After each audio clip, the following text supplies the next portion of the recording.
छे सब बम बम बम बम बम बम बम बम बम भोले बम।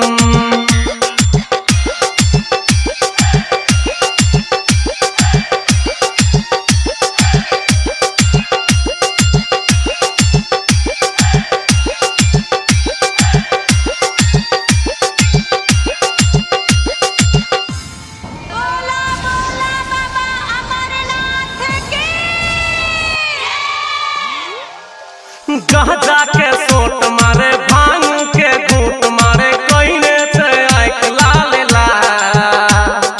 बाबा के दुआर में है त्रिपुरी कैलाश में लागल से भीड़ अपार। भोले बाबा के नारा लगावे चिलम में सा धुआं उड़ावे हो भोले के भगती में झूमे बम बम कही कह कूदे।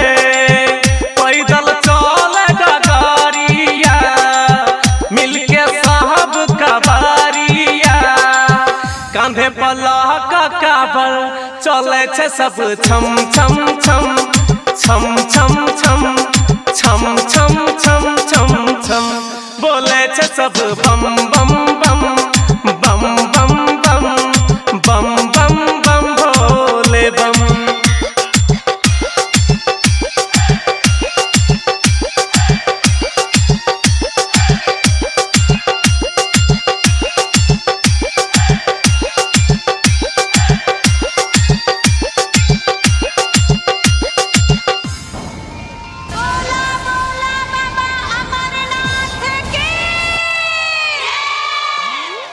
भोला के नाम लग बाबा के भक्त भक्त चले छे पूरा संसार।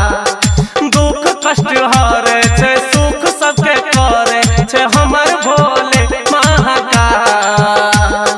जे कोई आवे शीश झुकावे भोले बाबा के नारा लगावे गणेश भजन गावे भोले दानी के मनावे भांग धतूर चढ़ा कर दिल के हाल सुनावे। भूल के सारा गम बोले छे सब बम बम बम